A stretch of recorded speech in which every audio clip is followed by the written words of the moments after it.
Permítanme comenzar diciendo que nunca compren una casa en una asociación de propietarios, es un desastre total que debe ser regulado e ilegal. Si hubiera sabido de las asociaciones de propietarios cuando compré mi primera casa, nunca habría comprado mi primera casa en una. Mi esposa y yo compramos nuestra primera casa cuando teníamos 24 y 25 años. Pasamos meses buscando casas y áreas y tratamos de encontrar una casa para siempre. En un buen distrito para futuros niños potenciales, etc. Finalmente encontramos una perfecta en un precio decente.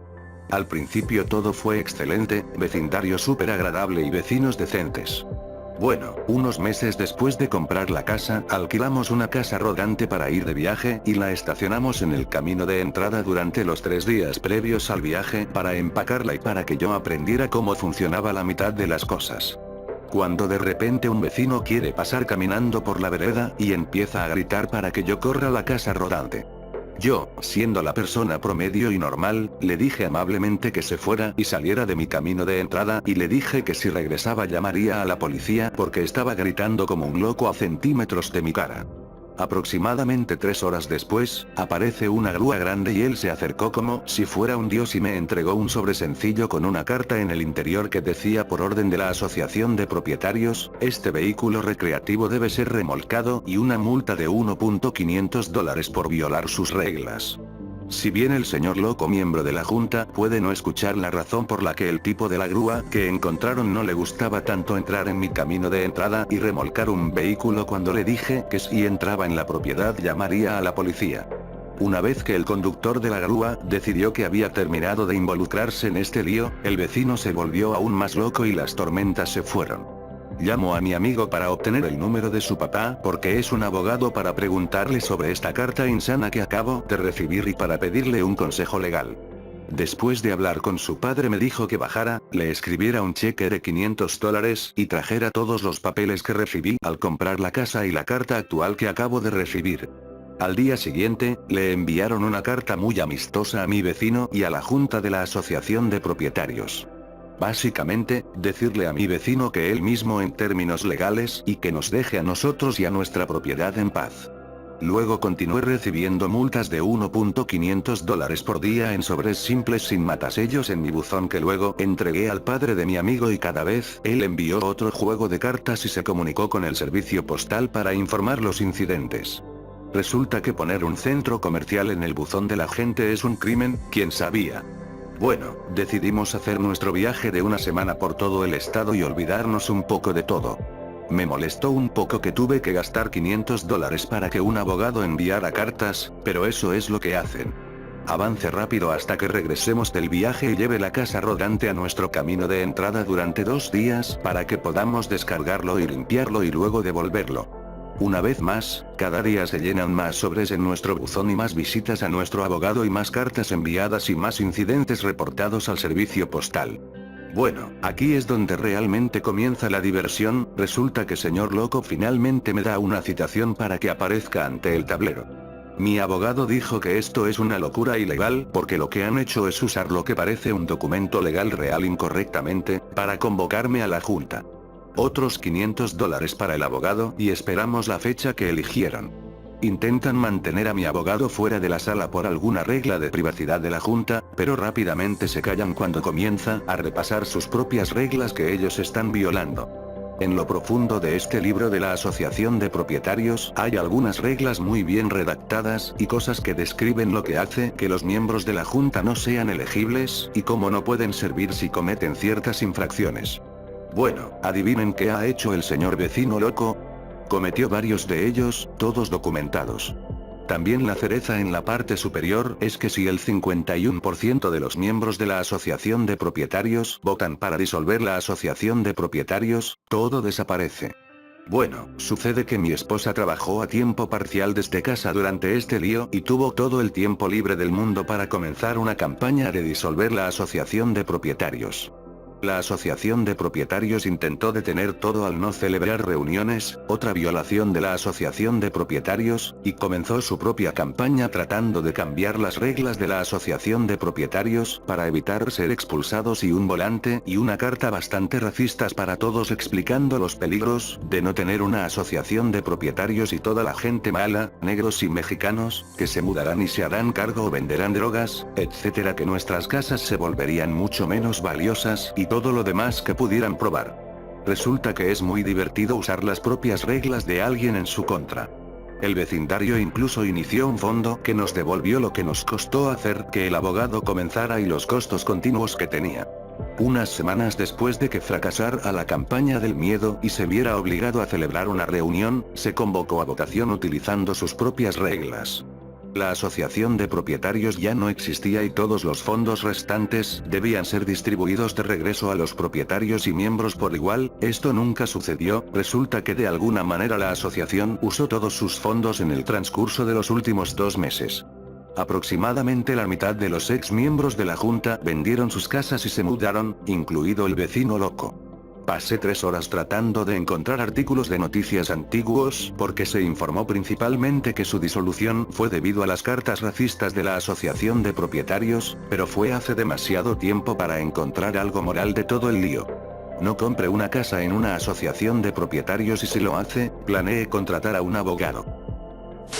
Para empezar compré una casa con la intención de dar una vuelta. Cuando me mudé al lado del autoproclamado capitán de bloque. Lamentablemente, esos eran mis vecinos de al lado. Traté de ser amable, pero escuchándolos me di cuenta de lo horribles que eran y traté de mantenerme tranquilo. Mi pareja no dejaba de decir, solo espera a que sea nuestro turno.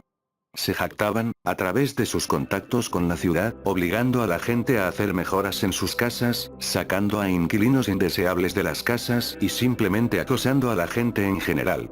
Mientras trabajaba en cambiar mi casa, la esposa se convirtió en la peor espina en mi costado. Para empezar, exigió que pusiera una cerca para que la gente dejara de cortar mi jardín y asustarla. Luego, ella y el esposo me exigieron que me hiciera cargo de las malas hierbas del jardín o lo harán y me cobrarán. Después de eso, en una tormenta un árbol raspó sus tejas y pidieron $1.200 para reemplazarlas. El árbol estaba allí antes de que me mudara y, por mi parte, ellos son responsables de cortar las ramas hasta el límite de la propiedad. Cuando no quise pagar, un pariente saltó mi cerca y cortó los árboles. No hace falta decir que comencé a ignorarlos, por lo que se convirtió en un mosquito constante y se movió hacia otro objetivo. Entonces, un día, mientras derribaba mi terraza para construir un patio, me di cuenta de que había puesto una colonia de gatos salvajes en una sección de mi propiedad. Me había preguntado por qué estaban todos los gatos callejeros y finalmente lo descubrí. Me acerqué a la ciudad y exigí que lo retiraran, pero dijeron que ella siguió la ley para ponerlo en su lugar. Mientras trataba de sacarlos, comenzó a comportarse de forma desquiciada, desde estar parada en sus ventanas mirándome, gritándome por la ventana hasta golpear la cerca con artículos para asustar a mi perro. Aquí empezó mi venganza. Comencé presentando una orden de restricción por acoso contra la esposa y se me concedió en parte con la evidencia que proporcioné, por supuesto que ella lo impugnó porque era difamatorio para su carácter. Antes de la audiencia, el esposo trató de intimidarme físicamente. Entonces presenté uno en su contra y también fue otorgado en parte. En la audiencia se supo que también había un oficial de derechos humanos en contra del marido, que insistieron en que se les notificara hasta que yo lo publicara como medio de notificación. Empecé a quejarme de ellos y de su casa. Además, hice llamadas a la policía cuando fue necesario. Mientras hacía esto, los otros vecinos empezaron a darse cuenta de que podían hacerles lo que les habían hecho a ellos y a los demás. Por ejemplo, cuando le estaban reemplazando la puerta de entrada, necesitaba un permiso de obra. Sabía que estaban haciendo remodelaciones internas, así que llamé a un inspector de la ciudad y la multaron por no tener un permiso. Mientras ella despotricaba contra el inspector, él miró su ventana y vio que tenía la mía expuesta. Su porche trasero se llenó de gente, así que hice otra llamada a un inspector de la ciudad y tuvieron que limpiarlo.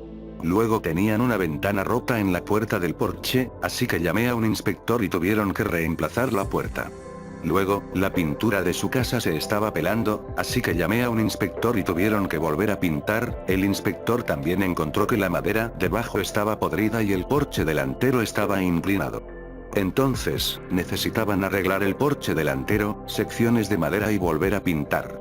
A pesar de todo esto, tenían cámaras para demostrar que no estaban haciendo las cosas que dije, es decir, golpear la cerca. También apuntaron una cámara a mi patio trasero. Como era legal apuntar una cámara a mi jardín y una parte de mi oficial de derechos humanos eran sus comportamientos de observación intrusivos, le di a la cámara el dedo medio en mi camino hacia mi garaje. Cuando se quejó, con la ciudad cansada de ella, su respuesta fue que estaba admitiendo que me miraba intrusivamente. La pelea por la colonia de gatos llegó a su fin cuando me di cuenta de que uno de los gatos tenía una enfermedad grave y comencé a capturarlos y convertirlos en control animal.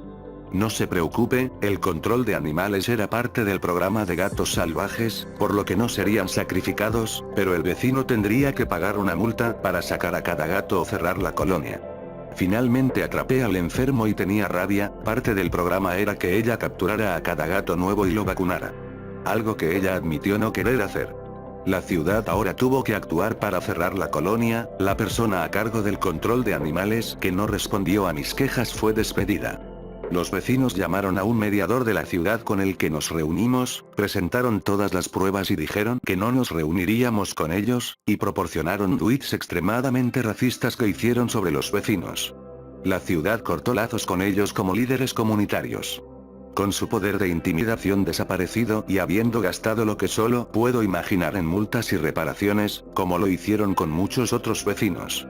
Después de 14 años vendieron su casa y se mudaron a las afueras donde solo tienen un vecino a unos 50 metros de distancia. Suscríbete para poder disfrutar de un video de Reddit a diario.